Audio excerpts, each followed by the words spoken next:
Признаны банкротами 17 900 граждан на сумму 40 миллиардов тенге. 18 мыңдай адам борышын өтей алмайтын жағдайда. Бұл ресми дерек. Ал жалпы заң күшіне енген 1,5 жылда банкрот атану үшін 130 мыңнан аса адам өтініш беріпті. Солардың ішінен 13% ғана талапқа сай келген. Ал енді сол 18 мың төлеуден босатылған 40 миллиард теңгені кім өтейді?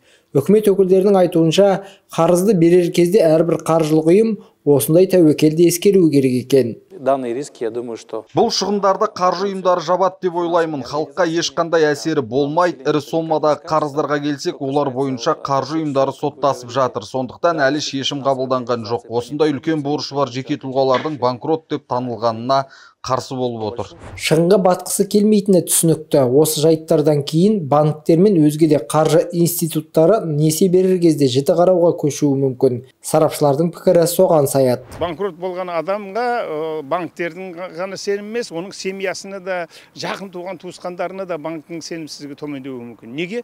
Егер де мәселен бір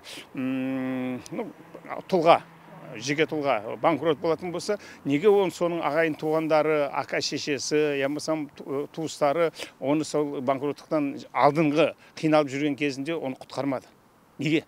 Мүмкін өздерінде жағдайы нашар ма? Жоқ, ол адамның қатынасы басқаша ма? Мәселе осы. Сондықтан банктер, қаржы ұйымдары ол адаммен байланыста болған адамдардың да жаңағы жағдайын тексереді. Қиналған кезде банкрот атанып, кедергілерін көрген кезде райынан қайтқандар төлем қабілетін қалпына келтіре ала ма? Рәсім жүріп жатқан кезде өзінің өтінішін кері қайтарып алуға мүмкіндігі бар.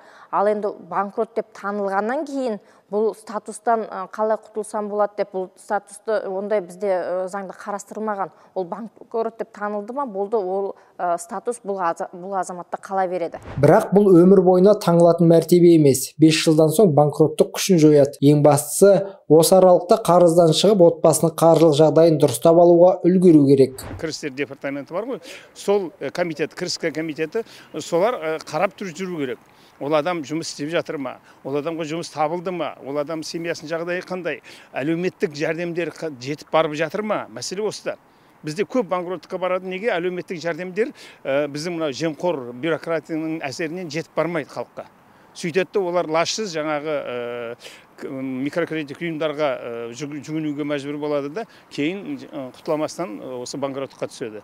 Сондықтан ол адамдардың жағдайын бюджет, мемлекет, үкімет ойлау керек. Бір айта кетерлігі, банкрот деп танылғандардың ішінде 89 жастағы қария да бар екен. 90 күннен артық уақыт төленбеген проблемалы несиелердің жалпы мөлшері 1 триллион теңгеге жуықтайды. Бақытнұр Ілбай, Жансерік Тұрсынұлы, Мәлім KZ.